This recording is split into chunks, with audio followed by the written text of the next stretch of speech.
नमस्कार. आजच्या व्हिडिओमध्ये मी तुम्हाला महाशिवरात्रीचा उपवास कधी सोडायचा हे सांगणार आहे. कारण दुसऱ्या दिवशी अमावस्या आहे, तर उपवास सोडण्याची शुभ वेळ काय असेल आणि कोणत्या वेळेत उपवास सोडावा तर आपल्याला या व्रताचं संपूर्ण फळ मिळेल. त्यासाठी व्हिडिओ शेवटपर्यंत पहा. महाशिवरात्री हा वर्षातून एकदा येणारा महत्त्वाचा सण आहे. तसं तर शिवरात्र ही प्रत्येक महिन्यात येत असते, परंतु माघ महिन्यातील कृष्ण चतुर्दशी ही तिथी महाशिवरात्री म्हणून ओळखली जाते. देवांचे देव आणि तिन्ही लोकांचे स्वामी महादेवांचा हा सर्वात मोठा उत्सव असतो. यावर्षी 8 मार्च रोजी महाशिवरात्री साजरी केली जाणार आहे. सगळ्यात महत्त्वाचं म्हणजे महाशिवरात्रीचा उपवास कोणीही करू शकतं. अगदी लहानांपासून थोरामोठ्यांपर्यंत कोणीही हे व्रत करू शकतं. फक्त गर्भवती स्त्रियांनी योग्य ती काळजी घेऊन उपवास करावा. महाशिवरात्रीचा उपवास हा एकादशीप्रमाणे पूर्ण 24 तासासाठी केला जातो. तुम्ही 8 तारखेला सकाळी उपवास केला तर तो तुम्हाला रात्री सोडता येणार नाही. 9 तारखेला तुम्ही सकाळी हा उपवास सोडू शकता. म्हणजे काही उपवास असे आहेत की ते आपल्याला रात्री न सोडता दुसऱ्या दिवशी सकाळी सोडायचे असतात. एकादशी असेल, हरितालिका असेल असे उपवास आपल्याला दुसऱ्या दिवशी सोडायचे असतात. हे महाशिवरात्रीचं व्रत 3 प्रकारे केलं जातं. कोणी निर्जरी व्रत करतं, म्हणजे अगदी पाण्याचा थेंबही न घेता उपवास करतात, किंवा काही जण फक्त फलाहार आणि दूध घेऊन उपवास करतात. म्हणजे या दिवशी फक्त फळं आणि दुधाचा आपल्या आहारामध्ये समावेश करतात. किंवा काही जण फराळाचे पदार्थ खाऊन उपवास करतात. फक्त आपल्या इकडे शंकराच्या कोणत्याही उपवासाला वरई म्हणजेच भगर खाल्ली जात नाही. महाशिवरात्रीचं काय, अगदी श्रावण सोमवार असो किंवा इतर सोमवार असो, शंकराच्या कोणत्याही उपवासाला भगर खात नाहीत. आणि या दिवशी मांसाहार सुद्धा पूर्णपणे वर्ज्य करायचा आहे.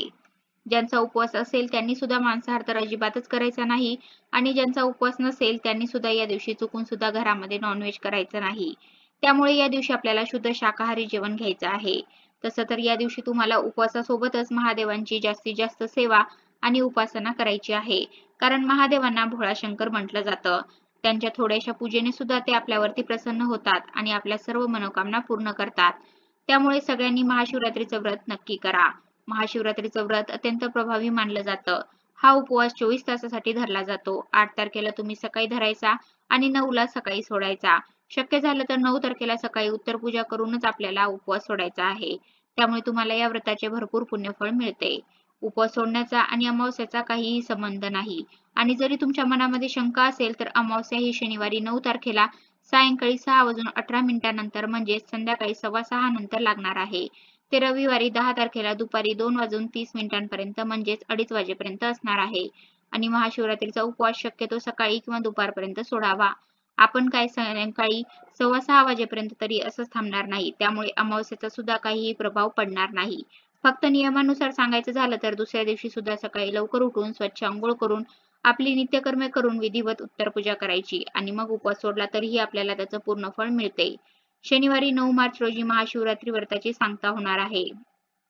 आणि तुम्हाला उपवास सोडण्याची योग्य वेळ पाहिजेच असेल, व्रताचं पारण करण्याची शुभ वेळ कोणती असेल तर ती 9 तारखेला सकाळी 6:37 पासून ते दुपारी 3:29 पर्यंत असेल. म्हणजे साधारण तुम्ही सकाळी 6:30 ते दुपारी 3:30 वाजेपर्यंत कधी उपवास या वेळेमध्ये तुम्ही तुमच्या सोयीनुसार सोडू शकता. असे केल्याने सुद्धा तुम्हाला महाशिवरात्रीच्या व्रताचं पूर्ण फळ प्राप्त करता येऊ शकतं. धन्यवाद.